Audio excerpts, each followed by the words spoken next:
Chief justice साहब ने बिल्कुल सही मुशाहिदा किया कि आइन के अंदर तो ये बिल्कुल लिखा हुआ है कि इलेक्शन होने हैं, वक्त पे होने हैं और उसके बगैर हमारा जमहूरी निज़ाम ही नहीं चल सकता।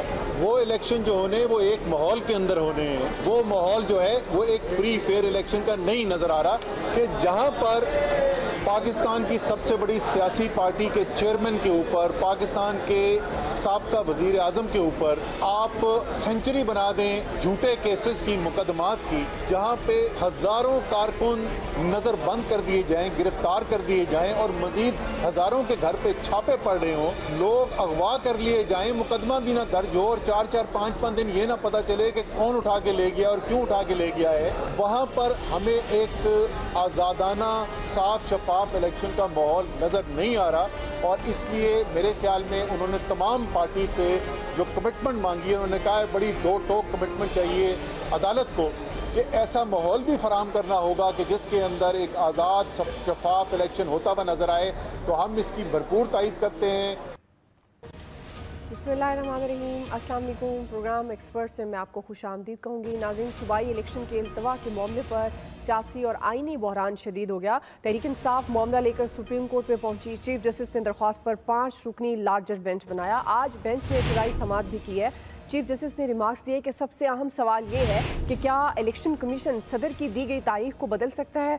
साथ ही उन्होंने ये भी वाज़ेह किया कि शफाफ इंतखाबात के लिए PTI और हुकूमत को पुरअमन रहने की यकीन दहानी कराना होगी। अदालत ने इलेक्शन कमीशन, वफाक, पंजाब और KP गवर्नमेंट समेत फ्रीकैन को नोटिस जारी करते हुए समाअत कल तक मुलतवी की है। नाज़रीन, इसके साथ ही आज जस्टिस मंसूर अली शाह और जस्टिस जमाल मंदोखेल ने सूबाई इलेक्शन से मुतल्लिक अज़ खुद नोटिस पर तफसीली इख्तलाफी फैसला जारी किया। सो मोटो नोटिस को 4-3 के तनासब से मुस्तरद किया गया है। चीफ जस्टिस के इख्तियारात पर भी कई सवालात उठाए गए हैं। फैसले में यह वाज़ेह किया गया है कि अदालत को सिर्फ एक शख्स पर नहीं छोड़ा जा सकता। चीफ जस्टिस के अज़ खुद नोटिस के इख्तियार को रेगुलेट करने की भी ज़रूरत है। और इसी मामले पर सदर और वज़ीर आज़म के दरमियान भी आइनी जंग शुरू हो चुकी है। सदर के ख़त पर प्राइम मिनिस्टर ने जवाबी ख़त लिखा, शदीद तशवीश का इजहार किया, उसे गैर आइनी और PTI की प्रेस रिलीज़ कहा और बताया कि इंतखाबात के लिए साजगार माहौल इलेक्शन कमीशन ने तय करना है। एक्सपर्ट्स के लिए इसी मुनासबत से हमारा पहला और बड़ा सवाल ये होगा कि सूबाई इलेक्शन के मामले पर आइनी और सियासी बहरान कहाँ तक जाएगा। पैनल का तारुफ करवा देती हूँ। प्रोग्राम में मेरे साथ आज मौजूद हैं अयाज खान साहब, आमिर इलियास राना साहब, ब्रिगेडियर रिटायर हारिस नवाज साहब, फैसल हुसैन साहब और मोहम्मद इलियास साहब। मैं आप सबको खुशामदीद कहूँगी। अब आमिर साहब, मैं आपसे आगाज़ कर रही हूँ। चूँकि सूबाई इलेक्शन के इल्तवा का मामला एक बार फिर सुप्रीम कोर्ट में पहुंचा है, आज इस पर इब्तदाई समाअत भी हुई है। साथ ही अज़ खुद नोटिस पर सुप्रीम कोर्ट के 2 जजेस का इख्तलाफी फैसला भी सामने आया है। सदर और प्राइम मिनिस्टर के दरमियान भी जो मामलात हैं एक आइनी जंग की सूरत हाल इख्तियार कर चुके हैं। आपके ख्याल में ये मामला कहाँ तक जाएगा, इसका हल क्या है? और ये इदारों में ज़ाहिर है तकसीम, अब ज़िम्मेदार कौन है इलेक्शन के इल्तवा का? आप क्या समझते हैं? इलेक्शन कमीशन, क्योंकि गवर्नमेंट कहती है इलेक्शन कमीशन, आपको क्या लगता है हुकूमत जिम्मेदार होगी या इलेक्शन कमीशन? देखें, इलेक्शन कमीशन का काम तो चीफ जस्टिस ऑफ पाकिस्तान ने खुद क्लियर कर दिया। पूछा सवाल अली ज़फ़र से तो इन्हें अदालत का केस लाए हैं, उन्होंने कहा जी हम तो इलेक्शन का लाए हैं। उन्होंने कहा देखें, इलेक्शन कमीशन ने तो सुप्रीम कोर्ट का ऑर्डर इंप्लीमेंट कर दिया जब शेड्यूल दे दिया सदर के साथ मिल के। तो अब ये है इल्तिवा का इशू। तो इन्हें अदालत की कहानी तो ख़त्म हो गई है तकरीबन। वो लगानी हो तो ज़ाहिर है सुप्रीम कोर्ट का अपना इख्तियार है, जिस इख्तियार को उनके अपने जजेस चैलेंज कर रहे हैं। 4-3 है, 5-3 है, जो भी है। बहरहाल एक लैंडमार्क जजमेंट है जो आई है और उसने चीफ जस्टिस के इख्तियार को कहा है कि पुरलुत्फ ऑफिस में बैठ के इख्तियारात का मज़ा लेना। देखें, जो मुस्तफ़ा इम्पैक्स कोर्ट का केस था ना, साकिब निसार साहब ने जो दिया था, चूँकि वो बहुत ऊंची उड़ान में थे और आज उनके साथी जजेस ने उस उड़ान के ऊपर खासा कुछ हैमरिंग की है कि वो क्या क्या किरदार उस वक्त इलेक्शन के लिए कर रहे थे, जो लोगों ने किताबों में लिखा कि वो किस किस्म के चीफ जस्टिस थे, आज फंसे हुए हैं। तो उन्होंने लिखा कि मंसूर अली शाह को ये लाए भी एक बड़े मुतनाज़ा तरीके से थे। वो उस पर किसी दिन जब बात होगी कि जजेस कैसे सुप्रीम कोर्ट में लाए जाते हैं, फिर उस पर भी बात दोबारा हम करेंगे। देखिए, सिंपल सी बात है कि 58 सेक्शन है इलेक्शन कमीशन का, जिसके तहत उसको शेड्यूल चेंज करने का इख्तियार है। जब शेड्यूल आ जाता है उसके बाद इख्तियार उसका है। तो आर्टिकल 218(3) है कि शफाफ इलेक्शन हो, और 254 आर्टिकल जो है आइन का वो इख्तियार देता है कि वो कोई काम जो विद इन दी पैरामीटर्स ना हो रहा हो तो उसके साथ आप कर सकते हैं। अब इसके क्वेश्चन के ऊपर ज़ाहिर है कल बेंच बैठेगा, 5 रुकनी बेंच 11:30 बैठेगा और इलेक्शन कमीशन का वकील अपना जवाब देगा और वो तकड़ा जवाब देगा। उन्होंने कोई होमवर्क करके ही किया है, क्योंकि उन्होंने GHQ को बुलाया, डिफेंस मिनिस्ट्री को बुलाया, इंटीरियर को बुलाया, फाइनेंस को बुलाया, सबसे बुला के तहरीरी तौर पे पूछा, चीफ सेक्रेटरी IGs दोनों सूबों के बुलाए और फिर एक खत इलेक्शन कमीशन ने वजीर आजम को लिखा कि आपके इदारे ये कह रहे हैं, आप बताएं क्या कहते हैं। उन्होंने वो खत काबीना में रखा, काबीना ने उसको इंडोर्स किया कि हमारे पास ये फैसिलिटीज़ इस वक्त इलेक्शन कमीशन के लिए नहीं है। इलेक्शन कमीशन 4 मेंबर्स और 5वां मेंबर जो बतौर chief election commissioner Sikandar Sultan Raja है, उसके अलावा तो नहीं है। इन्होंने तो नहीं बैलेट बॉक्स बनाने, इन्होंने तो बैलेट पेपर नहीं छापने, सारे इंतजाम इन पैसे और लोगों के साथ होने हैं। तो वो सुप्रीम कोर्ट में पेश कर देंगे कि जी काबीना ने भी इंडोर्स किया, अब आप कर लें। लेकिन क्वेश्चन वहां पे वो आएगा जो चीफ जस्टिस के इख्तियार को 4 जजेस ने बहरहाल चैलेंज किया है कि जी आप कैसे करते हैं। अब आप मुझे बताएं, साकिब निसार साहब ने जो फैसला दिया कि जी विफाकी हुकूमत का मतलब वजीर आजम नहीं है, ठीक बात है कि जी विफाकी काबीना है, आप वहां से एंडोर्स कराएं। तो सुप्रीम कोर्ट आइन में 17 जजों पे मुश्तमिल है। एक तो जजेस की तादाद पिक एंड चूज की वजह से आज तक पूरी नहीं हुई, वो भी खुल के सारे जजेस बोल चुके हैं, पूरी वो बॉडी बोल चुकी है कि जनाब आप मेरिट और सीनियरिटी पे लेके आए लोगों को, वो भी नहीं हो रहा। तो सुप्रीम कोर्ट के चीफ जस्टिस के अपने इख्तियार पे जब जजेस सवाल उठा रहे हैं तो ये बात ठीक है कि गाहे बगाए बातें होती हैं। तो आप इंडिया की मिसाल थी, इंडिया में जजों ने प्रेस कॉन्फ्रेंस की थी चीफ जस्टिस के इख्तियार के खिलाफ, यहाँ वो कोर्ट में बैठ के कर रहे हैं। और कल मेरा ख्याल है आज थोड़ा सा दबे लफ्जों में जस्टिस जमाल मंदूखेल साहब ने क्वेश्चन किया था कि आप ये किस फैसले की बात कर रहे हैं, अली जफर से कहा था।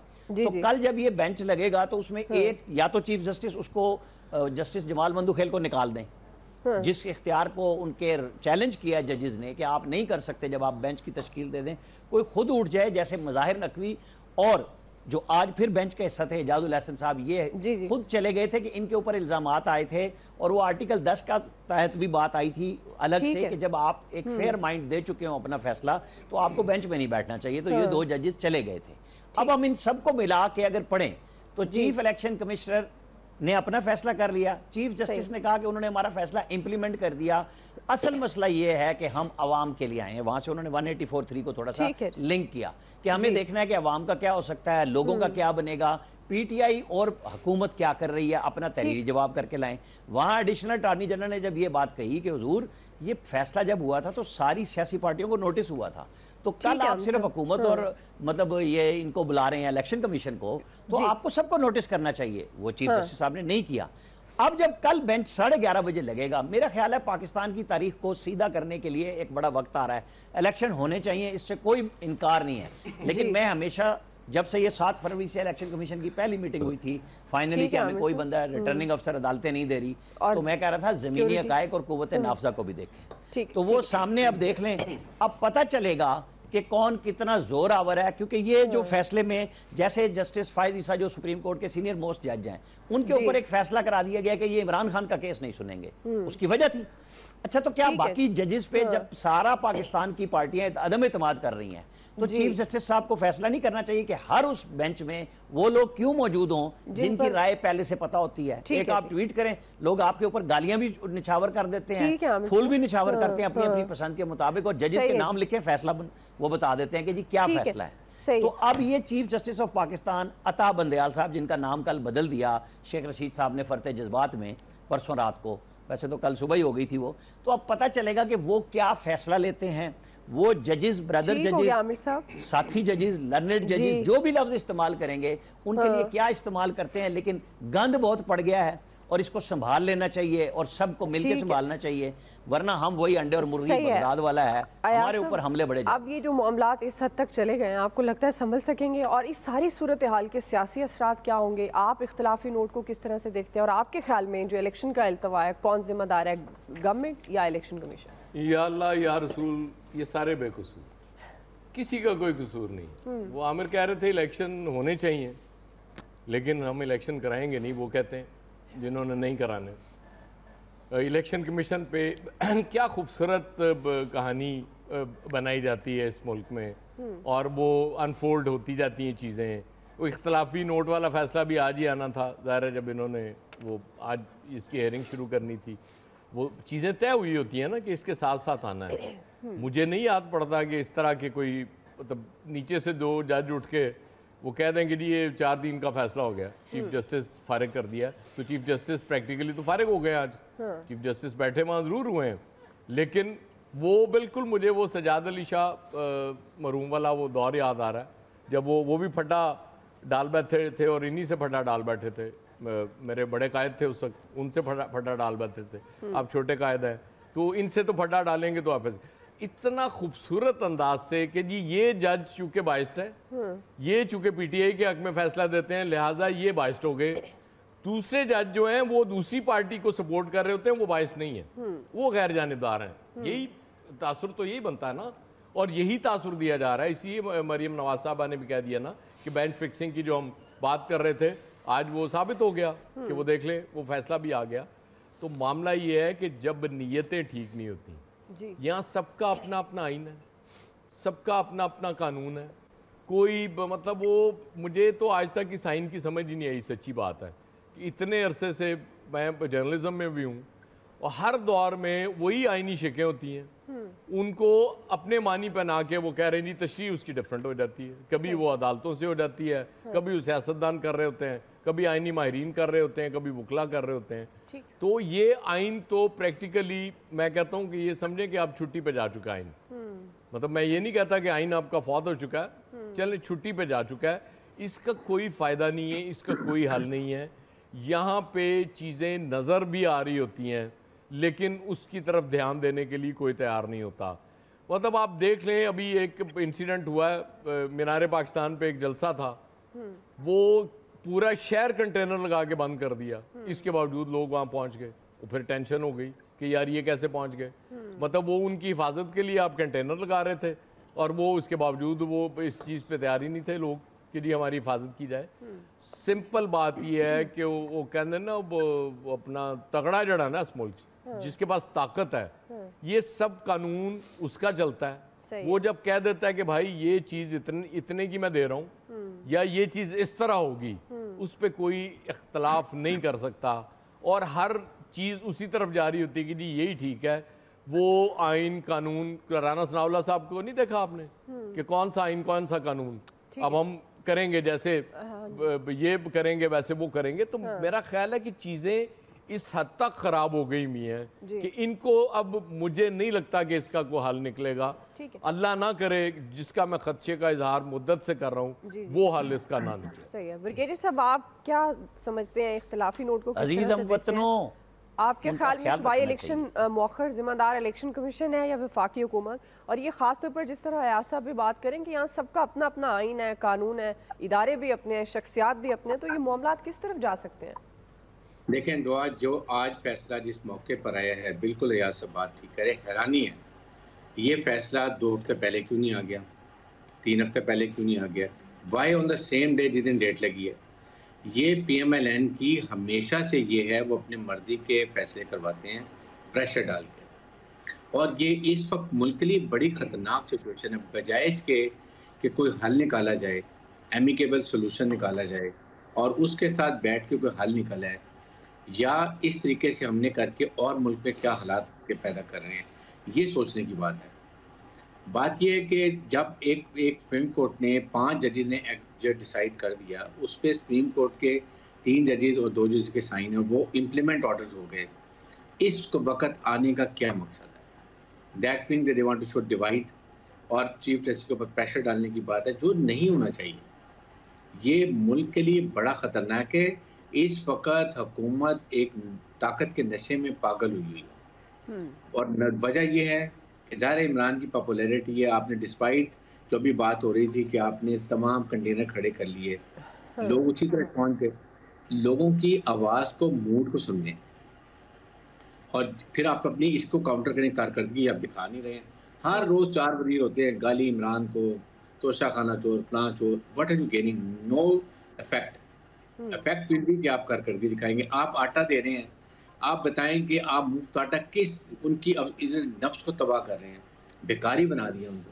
आप इसके बजाय अगर 200 रुपये आटा किलो मिल रहा है, आप 50 रुपये कर दें और 10 लोगों को ज़्यादा दे दें। That will much better. At least that buying it, खरीद के करें, भीख नहीं मांग रहे हैं। इसी तरीके से इस वक्त देखें, सुप्रीम कोर्ट का मेरे ख्याल में इस वक्त जो इलेक्शन कमीशन का काम था, अगर अदारों ने कह दिया, सब ने कह दिया कि हम एनपा नहीं दे सकते, अकाउंट पैसे नहीं दे सकते, you go back to Supreme Court, जाके कहें जी ये है, आप बताएं, हम आपसे मशवरा करें क्या हमें डिसीजन करें, क्योंकि आपने ऑर्डर दिए थे, हमने सारे ऑर्डर इंप्लीमेंट किए हैं, but this is answer, put the ball in the court of supreme court of Pakistan की जी आपने ये करना है, बजाय इसके आप फिर उसके बाद आज बैठे वो कह रहे थे कायरा साहब कि जी वो करके सोच समझ के वो 30 तक तो हो नहीं सकती, मध्यम इनका शुमारी है, ये भाई तो 1 महीना आगे कर दो, सही, डोंट को फॉर 6 मंथ्स के लिए आप आगे चले जाते हो, या आप फिर बैठ के मशवरा करो, चलो 2-3 महीने आगे कर लो, दोनों को स्पेस दो, तो find a solution, don't become dictatorship से भी ज्यादा है ये, तो मार्शल में भी ऐसे नहीं जो हम कर रहे हैं, ये मुल्क में बड़ी खतरनाक सिचुएशन हो रही है, हमें ये समझने की बात है, मैं बाहर इस तरह यहाँ से प्लेटफॉर्म से कह रहा हूँ कि खुदा के लिए find some solution, better before think that too late and it is too verse.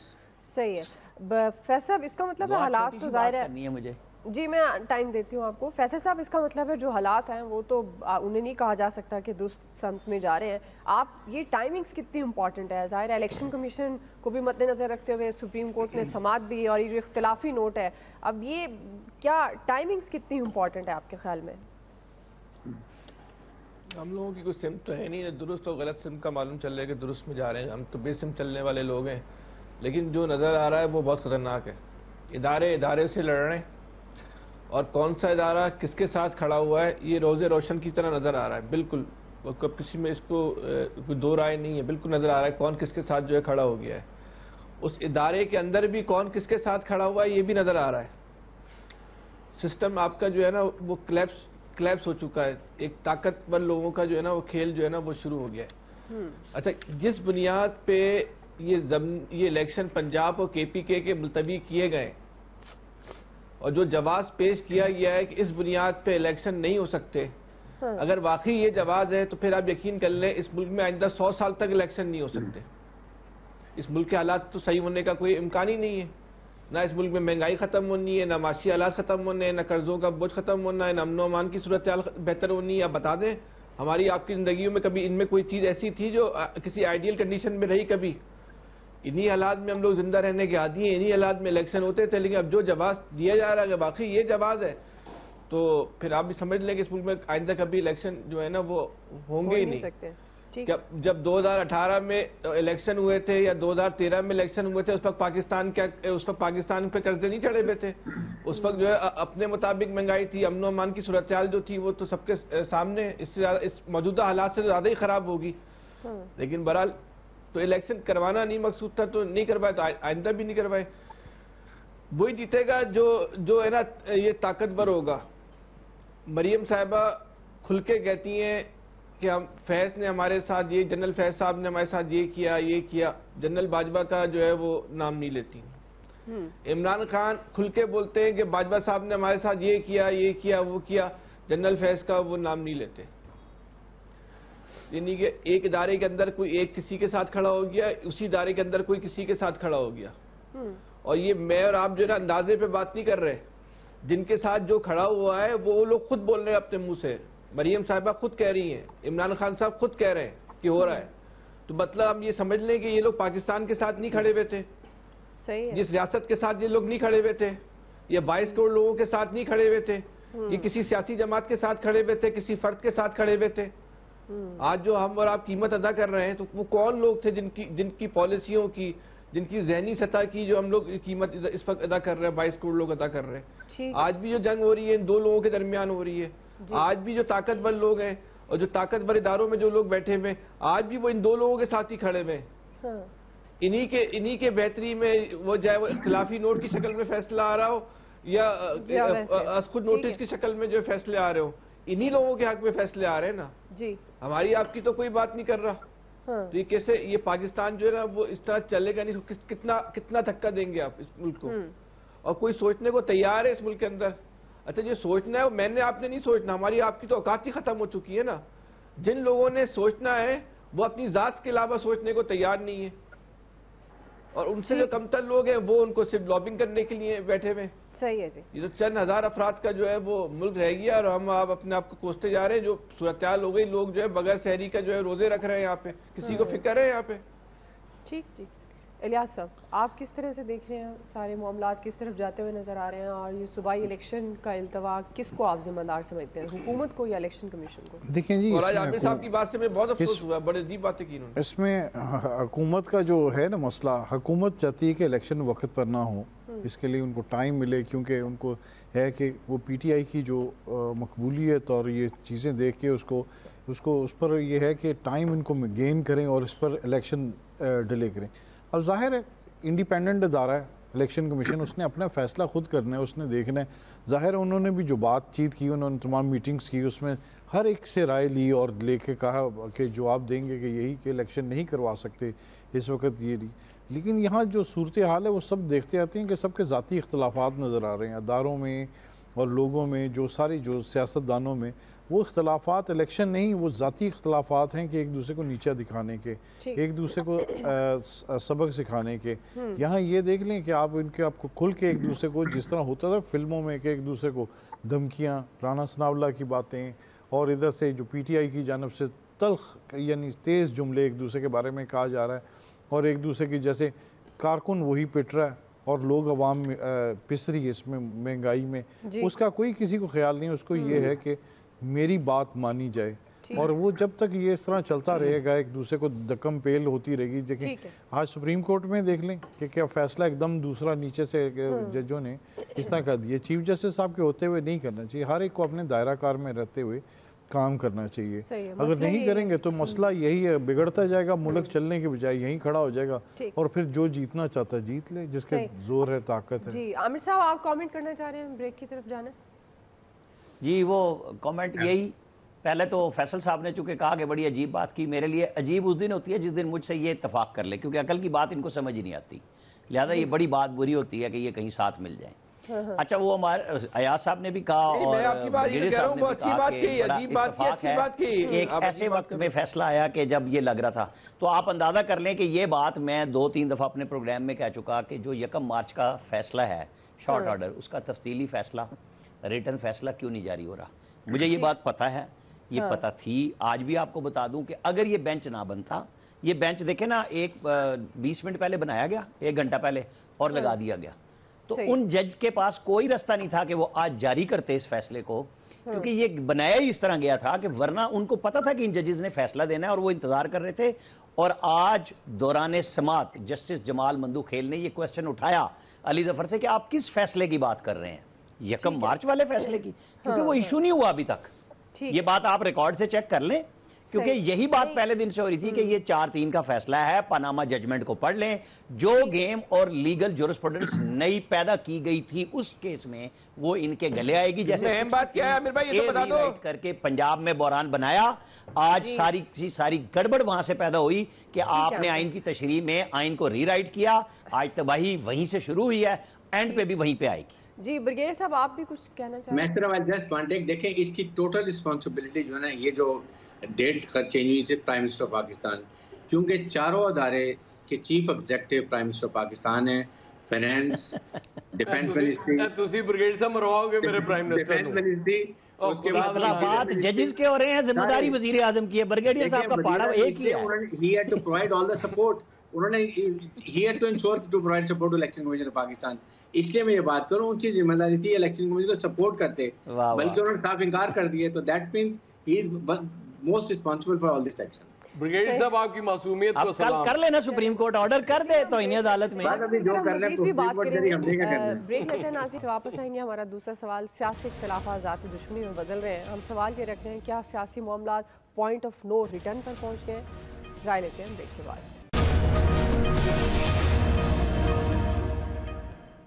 Chief justice साहब अपने तौर पे कोशिश कर रहे हैं कि एक माहौल अच्छा हो और उसमें इलेक्शन हो सके, लेकिन देखें जहां पे आपका इंटीरियर मिनिस्टर आके कह रहा है कि जी हमें इमरान खान जो है उसके होते हुए या वो रहेगा या हम रहेंगे, और आप उसको इंटीरियर मिनिस्टर पाकिस्तान का कत्ल की धमकियां दे रहे हैं, वहाँ क्या माहौल ठीक होना है? देखें, मैं चीफ साहब से और सुप्रीम कोर्ट को कहता हूँ आइन के ऊपर नाक की सेध में चले। पूरा कानून, पूरा वकला इस वक्त आपके पीछे खड़े हैं, पूरा पाकिस्तान आपके पीछे खड़ा है। वाहिद इस वक्त पाकिस्तान की उम्मीदें सुप्रीम कोर्ट के ऊपर लगी हुई हैं, और अगर यहाँ से भी कमजोर बात हुई या कमजोर फैसले हुए, फिर पाकिस्तान श्रीलंका या फिर ईरान बनेगा, फिर उससे कम नहीं ठहरना पाकिस्तान में। लिहाजा पूरा पाकिस्तान इस वक्त सुप्रीम कोर्ट को देख रहा है। नाज़रीन, सियासी तल्खियाँ ज़ात दुश्मनी में बदल रही हैं। PMLN ने इमरान खान के खिलाफ खुलकर सामने आने का फैसला किया। आज मरियम नवाज की सदारत में नून लीग के तर्जुमानों का एक अहम इजलास हुआ, जिसमें ये इत्तफाक किया गया है कि इमरान खान और उसके सहूलतकारों को बगैर किसी लगी लिपटी के अवाम के सामने बेनकाब किया जाएगा। तो गुज़श्ता रोज़ वफाकी वज़ीर दाखिला राना सनाउल्लाह ने भी खबरदार किया है कि इमरान खान ने सियासत को दुश्मनी बनाया है। अब इमरान खान रहेंगे या हम? अगर समझेंगे कि हमारे वजूद की नफ़ी हो रही है तो असूली, गैर असूली, जमहूरी, गैर जमहूरी बात ख़त्म हो जाएगी और हर हद तक जाएंगे। राना सना की इस बात पर तहरीक इंसाफ के रहनुमाओं का शदीद रद्द-ए-अमल भी आया। फवाद चौधरी ने सवाल किया कि राना साहब, आप गैंग चला रहे हैं या गवर्नमेंट? ऐसे हुकूमत नहीं चलेगी। और इमरान खान साहब से भी आज सहाफ़ियों ने यह सवाल किया तो उन्होंने कहा कि हम रहेंगे। इसी से मुतल्लिक हमारा सवाल है कि सियासी इख्तिलाफ़ात ज़ाती दुश्मनी में बदल रहे हैं, क्या सियासी मामलात पॉइंट ऑफ नो रिटर्न तक पहुँच गए? ब्रिगेडियर साहब, मैं आपसे आगाज़ कर रही हूँ। अब ज़ाहिर है सियासी लड़ाइयाँ तो होती हैं, अपोजिशन गवर्नमेंट एक दूसरे पर तनकीद भी करती है, लेकिन अब यहाँ जो हालात हैं वो तो ज़ाती दुश्मनी की तरफ बढ़ चुके हैं। आपके ख्याल में, जिस तरह राना सना ने भी कहा, फिर फवाद चौधरी साहब ने भी जवाब दिया, इमरान खान साहब ने भी बात की, ये मामलात जिस नहज तक पहुँच गए हैं, इनका कोई हल भी है या नहीं? दुआ देखें, एक तो मैं बार बार हमेशा ये कहता हूँ कि हालात को ठीक करना हुकूमत वक्त की जिम्मेदारी होती है, और हुकूमत के बाद वसाइल भी होते हैं, अथॉरिटी भी होती है, और वो अगर कोई पॉजिटिव तरीके से करें ज़रूर हल निकल सकता है। It's not difficult. जमहूरी गवर्नमेंट हो तो जमहूरी तरीके से आप हल कर सकते हैं, लेकिन इस वक्त हालात कर रहे हैं। इमरान खान ने बहुत गलतियाँ की, इतने बड़े जुलूस लेके जाए, जब 140 से 130 केस बने हैं तो उनको भी समझ आ गई, और अब वो चुप करके अकेले जाते हैं, वापस आ जाते हैं। अभी वो टोन डाउन हो गए हैं। I think I learned a lesson. I wish कि आप हुकूमत को भी समझना चाहिए कि अगर वो कूल डाउन हो रहे हैं, आप अभी हिकमत अमली चेंज करें, आप हालात को ठीक करें, ये जो एक टेम्परेचर को डाउन करें, हालात को ठीक करें। सेकंड, राना सनाउल्लाह की लैंग्वेज, जिस तरीके से वो बात करते हैं प्रेसिडेंट ऑफ पाकिस्तान के बारे में, जो उन्होंने अब ये बात की है कि जिस तरीके से हमारी दुश्मनी है, जमहूरी गैर तरीका, या हम रहेंगे या वो रहेंगे।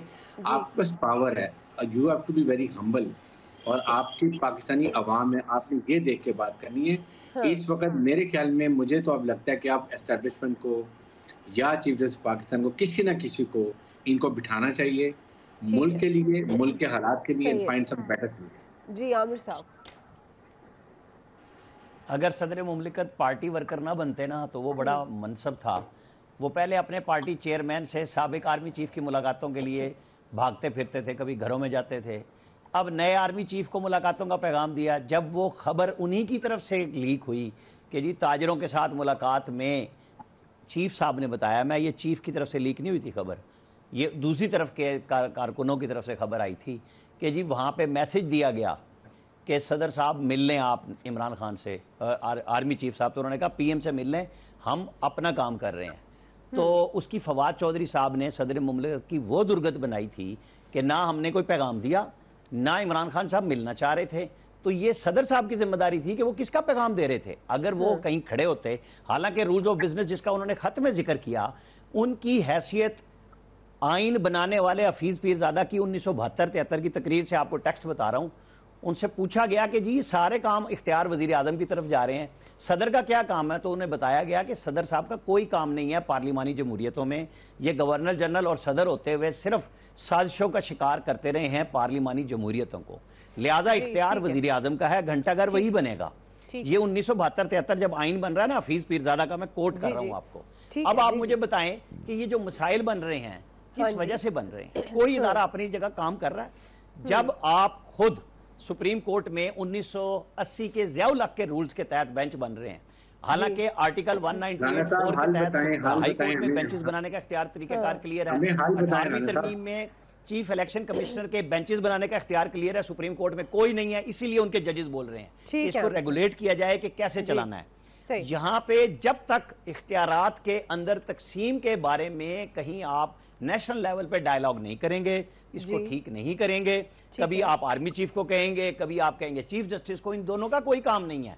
चीफ जस्टिस ने आज भी कहा कि हम तो कहेंगे कि वजीर आजम और पीटीआई बैठ जाए, ये सियासी जमातों का मेन रोल है, लेकिन नहीं बैठते क्योंकि सब एक छोड़ता है और दूसरा गेट नंबर 4 पकड़ लेता है। वारी वहीं की लगी हुई है, वहीं जाना है, वहीं भागना है। तो फिर बेहतर होगा कि अगर वो चाहते हैं कि हमारी जान छोड़ दें तो बैठ जाएं। इमरान खान अगर जिस दिन निकले थे इनको समझ आ गई थी, जो वो मीर जाफर सादिक की बजाय नवाज शरीफ से मिलते तो ये सारे के सारे अपने अपने किनारे पे बैठ जाते और जमहूरियत भी चलती। अभी भी ये जब तक नहीं बैठेंगे कुछ नहीं होगा। ठीक है, अयाज साहब आप किस तरह से देखते हैं, हल क्या है आपके ख्याल में? देखिए, आपका सवाल है पॉइंट ऑफ नो रिटर्न। मेरे ख्याल कोई इससे अगला पॉइंट हो तो मेरे ख्याल वहाँ तक चीज़ें पहुँच चुकी हैं। मुझे सच्ची बात है इसका कोई हल नज़र नहीं आता। बंच ऑफ जोकर्स हमारे फैसले कर रहे हैं, मतलब वो बैठे हुए हैं, वो जी वो इसको मार दूंगा, वो कह रहा है जी इसको नहीं छोड़ूंगा, वो कहता है इससे बात नहीं करूंगा, वो कहता है उससे बात नहीं करूंगा। आपको याद होगा कि अभी जनरल बाजवा रिटायर नहीं हुए थे तो तब भी ये बात हुई थी, उन्होंने कहा था जी मैंने इनसे कहा आपस में बैठ जाएं, तो तब भी मैंने ये कहा था कि ये हमारे जो ये पॉलिटिशियंस हैं ये स्कूल के बच्चे हैं छोटे छोटे, ये इनकी उंगली पकड़ के इनको चलाना पड़ता है कि आओ भाई यहाँ बैठ जाओ, यहाँ खड़े हो जाओ और यहाँ से तुमने ये टर्न ले लो। और वरना इन्होंने सीखा ही नहीं है खुद एक दूसरे से बात करके एक दूसरे का हाथ थाम के आगे बढ़ना। मुल्क की यकीन करें किसी को कोई फिक्र नहीं है, सब सिर्फ एक एजेंडा है, 1 पॉइंट एजेंडा है कि बस मुझे सारी ज़िंदगी इक़्तिदार में रहना है, जो भी है। आपको क्या ज़रूरत पड़ी हुई थी यार एक चलती हुकूमत को गिराने की? उस बंदे को अच्छा चलें गिरा दिया आपने हुकूमत, बहुत बड़ा कारनामा आपने अंजाम दे दिया था। आपका दावा भी था कि जी हमने आईनी तरीका अपनाया, उसके बाद वो बाजवा साहब ने आपका आईनी तरीका उड़ा के रख दिया जब उन्होंने को गुफ्तगू शुरू की कि कौन सा आईनी तरीका, कि हमने आपको सपोर्ट दी थी आपने हटा दिया। उस वक्त आप इलेक्शंस की तरफ चले जाते फौरी। ये इस हद तक हालात ख़राब ही नहीं होने थे, लेकिन चूंकि आपको कुछ एजेंडास थे आपके, आपने केसेस ख़त्म करा लिए, वेरी गुड, वो आपका राइट था। जब आपके पास इख्तियार है, जिसके पास इख्तियार और इख्तियार होता है उसका राइट होता है यार वो केसेस ख़त्म करा ले। आज ये जज साहबान पूछ रहे हैं कि जी सियासी मामलात में मुदाखलत क्यों किया आपने? गलत किया था, कासिम सूरी ने सारा कुछ गलत किया था, लेकिन वो फैसला पार्लियामेंट का था ना। उस वक्त सुप्रीम कोर्ट ने कैसे सो मोटर ले लिया, उस वक्त सुप्रीम कोर्ट कैसे उसमें आ गई? सूट जो हमें करता है बस वो ठीक है, जो हमें सूट नहीं करता वो गलत है। कोई आइन नहीं है इस मुल्क में, कोई कानून नहीं है, बस छोड़ो, फिर मैं जज्बाती कर दूंगा। चीफ जस्टिस ने इज्जत बनानी है ना तो फुल कोर्ट बिठा दें, सारे मसले हल हो जाएंगे। जो 15 जजेस अवेलेबल हैं, हालांकि सुप्रीम कोर्ट का 1996 का फैसला है कि 30 दिन के अंदर तमाम असामियां भर्ती होनी चाहिए। ये कई महीने से 2 सुप्रीम कोर्ट की असामियां खाली हैं, ये अपने फैसले अपने ऊपर लागू नहीं करते। ये फुल कोर्ट बनाएं, बिठाएं, जो फैसला होगा सब मान लेंगे। ठीक जी, फैसल साहब, आमिर साहब को सुप्रीम कोर्ट का चीफ जस्टिस बना दें, सारे मसले हो जाएंगे। देखें ये जो हम तो अपनी जगह पे ठीक बैठे हैं, ये जो शौक है ना लेबर काउंसलर से लेके चीफ जस्टिस बनने तक का, वो आप ही रखें। अच्छा मैं अपनी बात कर लूँ अगर आपकी याद हो तो? जी करें। राना मेरा नाम लेंगे तो जवाब मिलेगा। जो बात कही है राना सनाउल्लाह साहब ने, जो बात कही है, कोई ऐसी बात नहीं कही जिसका हमें और आपको नहीं पता हो। अगर वो ये बात नहीं भी कहते तो हमें और आपको तो नजर आ रहा था ना कि ये सब कुछ हो रहा है। अच्छा वो किसी एक तरफ से नहीं हो रहा, ये कहना कि सिर्फ मुस्लिम लीग करना चाह रही है, ऐसा नहीं है। यही सब कुछ जो है वो इमरान खान भी करना चाह रहे हैं, यही सब कुछ करना चाह रहे हैं ना। जिसमें जिसका दम है वही उस वक्त जो है वो दूसरे पर हावी होने की कोशिश कर रहा है और दूसरे को जो है वो नीचा दिखाने की कोशिश कर रहा है। इदारे भी जो है वो इस वक्त पार्टी बने हुए, वो भी वाज़ेह तौर पर जो है नजर आ रहा है। लेकिन ये जो कहते हैं ना बैठना बैठना, ये बैठना इस वक्त तो कोई मसले का हल ही नहीं है जी। ये बैठना भी इनकी जात के लिए है। इधर इस वक्त तो नहीं बैठने से मसला होगा, लेटने से होगा, इसका हल नहीं है। इस इशू को समझने की जरूरत है कि ये जो आपका जो आइन है ना, आइन, ये आइन जो है वो किसी काम का नहीं रहा। ठीक, उसको आप एक ही रास्ता है कि उसको आप है ना, ये कोई आइनी बात है, कानूनी बात है, मुझे नहीं पता कि उसको आप रद्दी की टोकरी में डाल दें, क्योंकि जो आइन अपने आप का ही तहफ़्फ़ुज़ नहीं कर पा रहा हो और उस आइन की हर सेक्शन की हर आदमी जो है अपनी मर्जी की तशरीह कर लेता हो और उसको अपनी मर्जी के मुताबिक जो है वो डाल लेता हो, तो उस आइन का फायदा क्या? वो आइन जो मुमलिकत के लिए किसी काम करना रहा हो, रियासत के लिए किसी काम करना रहा हो, एक आम आदमी के लिए किसी काम करना रहा हो, जो सिर्फ और सिर्फ ताकतवर लोगों के मफादात को तहफ़्फ़ुज़ फराहम करता हो, जो आइन, उस आइन को हमने पूजना नहीं है। क्या करना हमने इस आइन को? ये आइन जो है इस वक्त पाकिस्तान के लिए सबसे ज्यादा खतरनाक चीज पाकिस्तान का मौजूदा आइन हो गया, जो 22 करोड़ लोगों को तहफ़्फ़ुज़ फराहम नहीं कर रहा, चंद हजार अफराद के तहफ़्फ़ुज़ के लिए जो है आइन रह गया। सबसे पहले इस आइन से ना आपको और हमें जान छुड़ानी होगी, लेकिन वही एयाज साहब वाली बात कि जान छुड़ाने का रास्ता भी इन ताकतवर लोगों के हाथ में, तो छुड़ेगी कैसे जान? ठीक है फैसल, आपका पॉइंट आ गया। ब्रेक लेते हैं, आप तो ब्रेक हो गया। ब्रेक से वापस आएंगे तो हम इलियास साहब का भी इस सवाल पर टेक लेंगे और साथ में ये जो अवाम हुकूमत की जानिब से आम आदमी को अवाम को रिलीफ देने की कोशिशें हैं, ये जहमत बन गई है, तो हम सवाल ये रखेंगे ये अवाम के लिए आसानी है या जहमत? राय लेंगे ब्रेक के बाद।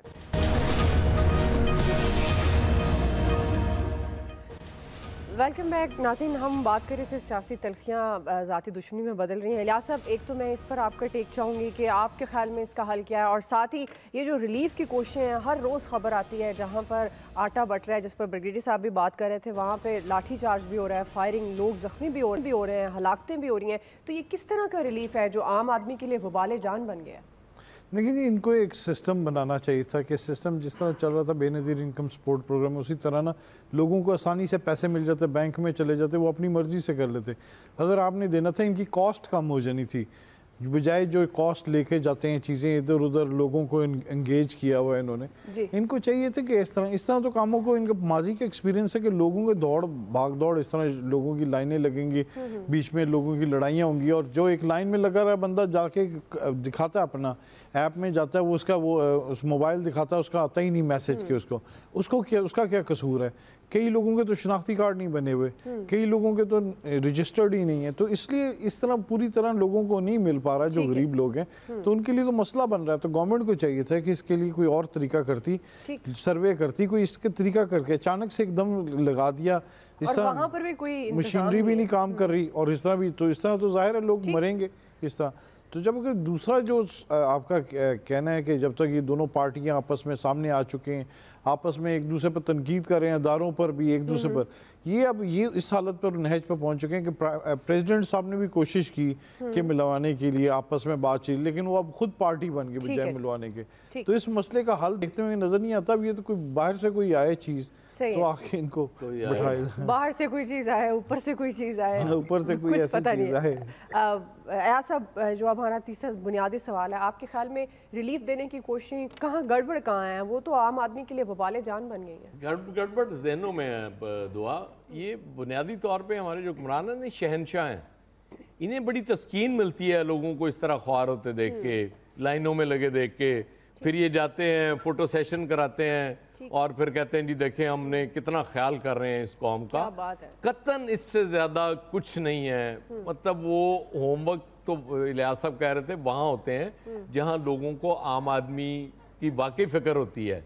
ये तो तमाशा देखने वाले लोग हैं। सही जी, ब्रिगेडियर साहब देखिए, मैंने वही बात की थी, ये सिर्फ फोटो सेशन, चीप पॉपुलैरिटी, और अगर आपने देना था तो मुझे बताएं कि आप उनको भिखारी क्यों बनाते? आप 50 रुपए कर दें, 100 रुपए पे सस्ता कर दें, और 1000 की जगह 5000 लोगों को दे दें, और 5 गाड़ियां खड़ी हैं करें, 5 कतारें बनाएं। इज्जत नफ्स जो है ना, गरीब लोगों का तकलीफ होती है, जिस तरह से मर रही औरतें, जख्मी हो रहे हैं, और उनको आटा फिर भी नहीं मिला, और जो मिल रहा है जो क्वालिटी आटे की, मेरे ख्याल में जानवर भी नहीं खा सकते। आमिर साहब देखिए, बद इंतज़ामी पे सारे सवालात हैं और दुरुस्त हैं, लेकिन चूँकि हम मीडिया हैं, हमारा काम है, जो भी काम हो, जब इमरान खान ने वो टाइगर फोर्स बनाई थी कोरोना में कि वो घर घर खाना पहुँचाएगी, लेकिन वो नज़र नहीं आ सकी इत्तेफाक से, वो सिर्फ बनती रही, नहीं दे सकी। दे रहे हैं आटा, ठीक बात है, 50 रुपये या कुछ कीमत रख के फ्री बिल्कुल ना करते। बहरहाल इसको जितना स्ट्रीमलाइन किया जा सकता करें, लेकिन गरीब की मदद में राह में रुकावट ना बने कि जी ये चीप पॉपुलैरिटी है, ये फलाना है। कुछ ना कुछ तो काम कर रहे हैं ना। उस गरीब आदमी से पूछे जिसके पास ये आटा नहीं है, जो लेने के लिए मजबूर है और लाइन में लगता है, कुछ उसका ख्याल करें। जी बिल्कुल आप सही कह रहे हैं, लेकिन आमिर साहब वो जो बदइंतज़ामी की आप बात कर रहे हैं वो ज़रूर होनी चाहिए, और अगर आप यही चीज़ सस्ती कर देंगे तो वो और आसानी हो जाएगी। अगर आप उसके पॉइंट्स ज़्यादा कर देंगे जहाँ पर आटा बट रहा है तो वहाँ पर और लोगों के लिए आसान होगा कि वो जाकर ले सकें। फैसल साहब, जी मैं आपकी तरफ ही आ रही हूँ।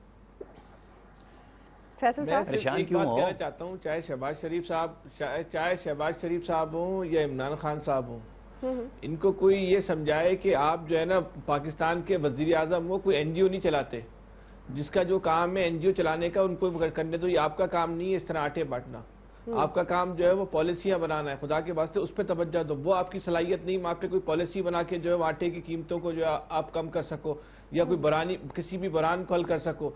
ये सिर्फ मसनूई शोहरत हासिल करने के लिए नुमाइशी जो आप काम करते हो, लोगों की इज्जत नफ्स भी मारते हो, मसले को आप मजीद जो है ना बढ़ावा दे देते हो। यही काम इमरान खान साहब ने किया, यही काम जो है वो शहबाज शरीफ साहब कर रहे हैं। ये इनको कोई आके सिर्फ इतना समझाए भाई अब एनजीओ नहीं चला रहे, रियासत चला रहे हो, एनजीओ चला रहे हैं, मुल्क चला रहे हैं, पॉलिसीज इस तरह की बनाए। आप सबका बहुत शुक्रिया। आज के एक्सपर्ट से इतना ही। फीडबैक कीजिएगा, ख्याल रखिए। अल्लाह हाफिज़।